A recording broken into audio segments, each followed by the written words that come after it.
Hi everyone, நான் உங்கள் ஜெய சர்வாய். எல்லாம் எப்படி இருக்கீங்க? நல்லா இருக்கீங்களா? ஓகே. இப்போ நிறைய யூடியூப் சேனல்லாம் பார்ப்பீங்க. நிறைய கடைகளில் வந்து ஆட்லாம் கொடுப்பாங்க. எஸ்பெஷலி நீங்கள் உடம்பு குறைக்கணுன்னா 7 days belly fat reduce exercise இருக்கும். வித்தின் 3 days 10 kg ரெடியூஸ், எந்த அளவுக்கு ஃபாஸ்ட்டாக பர்ன் பண்ணலாம் அப்படின்னு சொல்லிட்டு இந்த மாதிரி நிறைய விஷயங்களில் இம்மிடியட்டாக உங்கள் வெயிட்டை குறைக்கிறதுக்கும் சரி, இம்மிடியட்டாக உங்களை கலராக மாற்றுறதுக்கும் சரி, எல்லாத்துக்குமே ரஷ் பண்ணுறோம்ல நம்ம லைஃப்பில். ரஷ் பண்ணி நம்ம உடம்பை கெடுத்துக்கிறோம். நிறைய பார்த்திங்கன்னா எக்ஸசைஸ் பண்ணாமலே நீங்கள் 25 kg குறையலாம் அப்படின்னு நிறைய ஆட் வருது.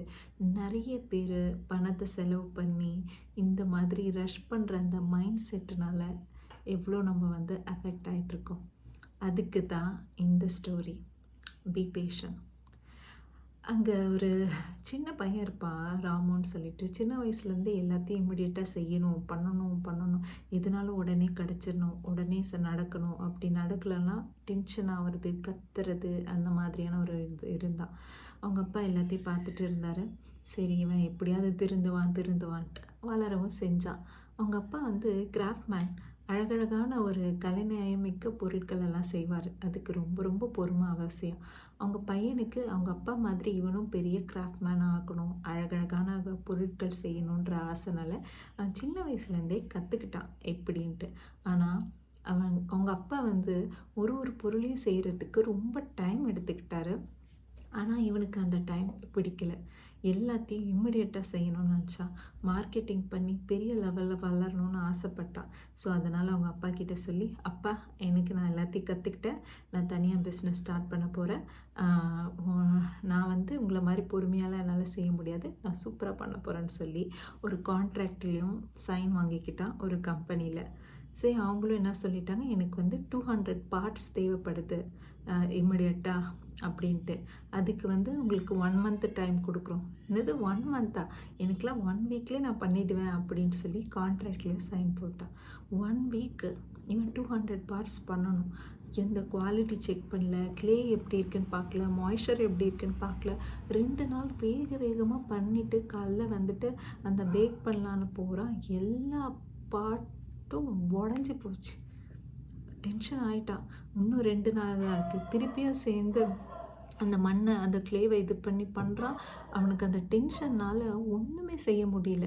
எல்லாத்தையும் ரஷ் பண்ணிக்கிட்டு கடைசியில் அவனோட பிஸ்னஸ் போச்சு, பேர் கெட்டு போச்சு. அப்போ தான் அவங்க அப்பா வந்து சொன்னார், எந்த ஒரு விஷயத்தையும் ரஷ் பண்ணக்கூடாது.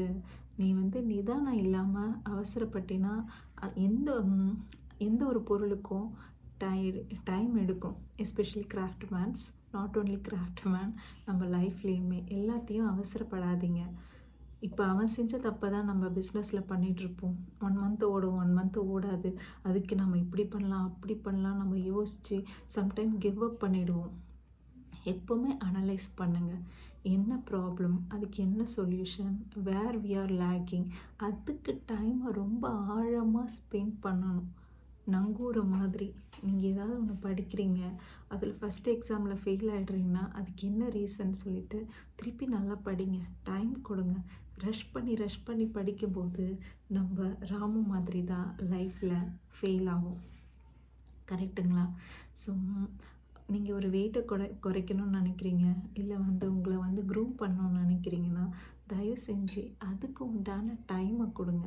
இம்மிடியட்டாக ஏதோ பண்ணுறோன்னு சொல்லிட்டு கண்ட பொருளை வாங்கி குடிக்கிறது, 2 நாளில் வெயிட்டை லாஸ் பண்ணுறேன்னு வேகமாக ஒர்க் அவுட் பண்ணுறது, அது எல்லாம் செய்யாமல் பொறுமையாக டைம் கொடுங்க. எந்த ஒரு விஷயத்துக்கும் அதுக்குண்டான டைமை கொடுக்கும்போது அந்த பலன் 200% உங்களுக்கு வரும்.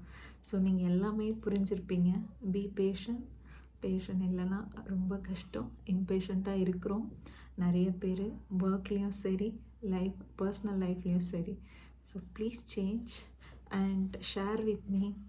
நீங்கள் எந்த ஒரு விஷயத்தை வந்து பேஷண்டாக ஃபாலோ பண்ணுறீங்க, that will help others to grow in their life. So பேஷனாக கடவுள்கிட்ட இருக்கிறது வந்து ஃபெய்த்து. உங்கள் மேலே நீங்கள் பேஷனாக இருக்கிறது வந்து ஒரு செல்ஃப் கான்ஃபிடென்ஸ், நம்பிக்கை, நான் கண்டிப்பாக பண்ணுவேன் அப்படின்னு. அதே பேஷனாக மற்றவங்க மேலே நீங்கள் வச்சுருக்கிறது respect. So give that respect to everyone. Bye. Have a wonderful year ahead. Bye.